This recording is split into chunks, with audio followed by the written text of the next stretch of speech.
Sa unang pagkakataon ay makikita nyo na kung paano magalit ang isang Juan Ponce Enrile. Ito'y dahil sa naging pahayag niya para kay Vice Ganda na hindi inasahan ng marami.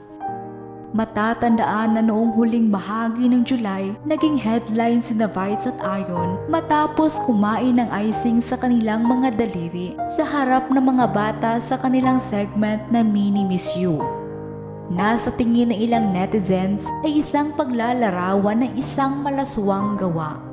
Kasunod ng insidente, ipinatawag ng MTRCB ang mga producer ng It's Showtime dahil sa umano'y paglabag sa Section 3C ng Presidential Decree No. 1986.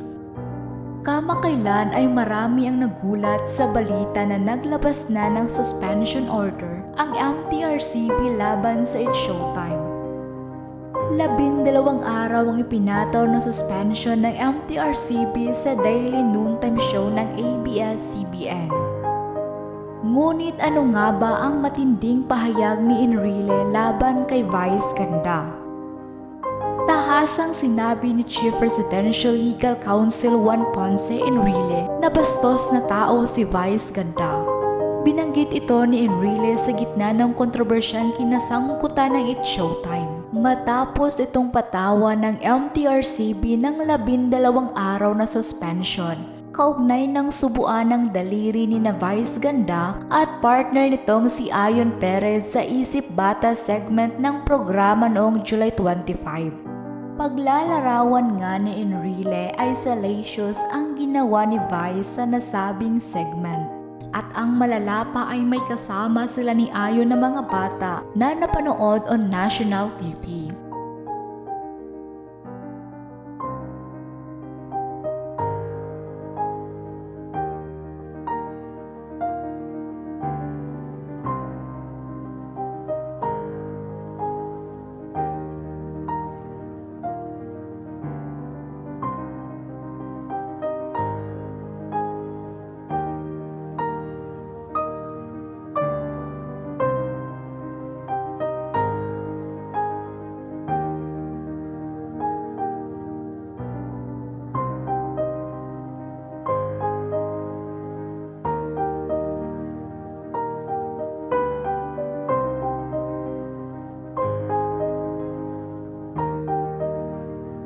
Ayon pa nga kay Enrile ay matagal na niyang napapanood si Vice Ganda sa telebisyon at hindi siya sang-ayon sa estilo ng pagpapatawa nito sa publiko.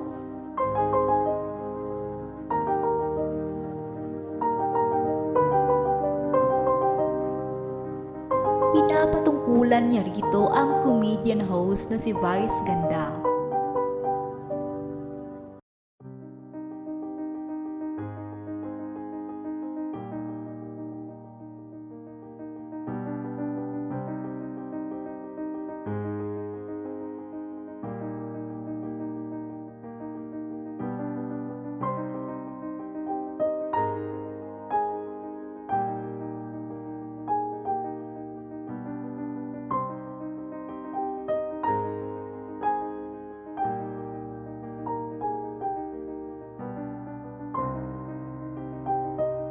Matatandaan na ayon sa utos ng regulatory board, ang It's Showtime ay nahaharap sa 12 araw na suspension dahil sa umano'y incident acts na ipinakita ng mga host na sina Vice Ganda at Ayon Perez sa isa sa kanilang mga episode.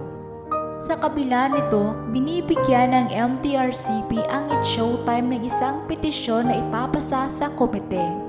Maaari pang iapila ng It's Showtime sa MTRCB ang pinataw na suspension, pero kung ibabasura ang kanilang motion for reconsideration, pwede pa nila itong iakyat sa Office of the President.